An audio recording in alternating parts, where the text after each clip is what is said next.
नमस्कार, मी संजय. आज आहे 21 जून 2025. आजपासून परत एक शेतकऱ्याला अंदाज देणार आहे की राज्यामध्ये सध्या म्हणजे सर्वदूर असा पाऊस नाही, म्हणून हा अंदाज सर्व शेतकरी लक्षात येतात. फक्त राज्यात भाग बदलतच पडणार आहे. आणि तुम्हाला सांगू इच्छितो कोकणात म्हणजे ते कोकणपट्टीला मात्र सातारा, सांगली, सोलापूर, कोल्हापूर आणि त्या पट्ट्यामध्ये त्या नाशिकपर्यंत त्या सरी राहणार आहेत, म्हणून हे लक्षात येतं. तिकडला पाऊस मध्ये चालूच राहील. पण राज्यात इतर महाराष्ट्रामध्ये पाऊस म्हणजे काही जिल्ह्यामध्ये कसा राहील तर राज्यात पहिली गोष्ट सर्वदूर पाऊस नाही, भाग बदलत पडणार आहे, त्याच्यामध्ये सरी येणार आहे. सर्वदूर काही मोठा पाऊस नाही, म्हणून हा अंदाज प्रथम सर्व शेतकऱ्यांनी लक्षात घेतलं. राज्यात सांगायचं झालं तर आता म्हणजे आज आहे 21 जून 22 आणि 23च्या दरम्यान तुम्हाला एक सांगतो की जळगाव जिल्ह्याकडं, त्याच्यानंतर संभाजीनगर, जालना जिल्हा, त्याच्यानंतर बुलढाणा जिल्हा घाटाच्या खाली, त्याच्यानंतर अकोला, त्याच्यानंतर अमरावती, वर्धा, भंडारा, त्याच्यानंतर यवतमाळ जिल्हा, वाशिम जिल्हा, हिंगोली जिल्हा, नांदेड जिल्हा या भागामध्ये सध्या म्हणजे 21, 22, 23च्या दरम्यान म्हणजे आज उद्या परवा सरी येणार आहे. म्हणजे रात्रीच्याला बऱ्याच ठिकाणी पाऊस पडेल, उद्याच्या रोज देखील थोडा येणार आहे, पण सर्वदूर पडणार नाही.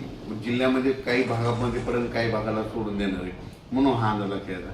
फक्त जिल्ह्यामध्ये मात्र पावसाची हजेरी असणार आहे, म्हणून हे लक्षात येतं. त्याच्यामध्ये सांगायचं झालं तर 23 जून 24 आणि 25च्या दरम्यान म्हणजे धाराशिव, लातूर जिल्ह्याकडं, त्याच्यानंतर परभणी जिल्ह्याकडं, त्याच्यानंतर नांदेड जिल्ह्याकडे या भागाकडे एक पाऊस असणार आहे. बीड जिल्ह्याकडे थोडाफार असणार आहे.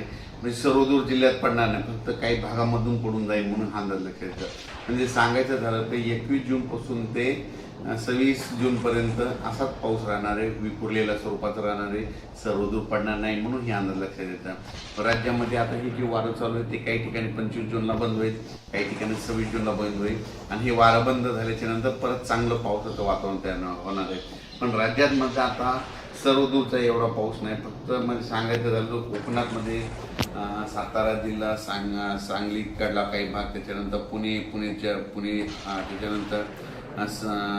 त्याच्यानंतर तसंच पुढं नाशिकपर्यंत, नाशिकपर्यंत ते पट्ट्यामध्ये कोकणाच्या कोकणपट्टीचा पट्ट्यामध्ये ते पाऊस चालू राहणार आहे. तिकडचा पाऊस काही कमी होणार नाही, म्हणून हा अंदाज लक्षात येतात. आणि राज्यात मात्र उर्वरित भागामध्ये मात्र हे 21 जून, 22 जून आणि 23 मध्ये हे विदर्भाच्या इकडल्या पट्ट्यातच पाऊस पडणार. परत एकदा सांगतो, म्हणजे जळगाव जिल्हा, संभाजीनगर, त्याच्यानंतर जालना, बुलढाणा, त्याच्यानंतर अकोला, अमरावती, वाशिम, हिंगोली, त्याच्यानंतर यवतमाळ, अकोला आणि हे नांदेडचा असा ह्या पट्ट्यामध्ये असा पाऊस पडणार आहे. आणि परभणी जिल्ह्यात देखील थोडा प्रमाणात पडणार आहे, म्हणजे सर्वदूर पडणार नाही, हे अंदाज लक्षात येतं. पण 23, 24चा मात्र 23, 24, 25चा मात्र लातूर भागाकडे पाऊस असणार आहे. 23, 24, 25 लातूर जिल्हा, त्याच्यानंतर धाराशिव, त्याच्यानंतर नांदेड, परभणी, बीड ह्या भागामध्ये 23, 24च्या दरम्यान पाऊस असणार आहे. सर्वदूर असा काही पाऊस नाही, तर जिल्ह्यामध्ये कुठंतरी अर्ध्या भागामध्ये येऊन जाईल, म्हणून हा अंदाज लक्षात येतात. त्याच्यानंतर परभणी जिल्हा झाला, मराठवाड्यामध्ये देखील 25, 26 तारखेपर्यंत हे असंच वारं चालू राहील. 26च्या नंतर हे वारं बंद होईल आणि त्याच्यानंतर वातावरणामध्ये बदल होतील.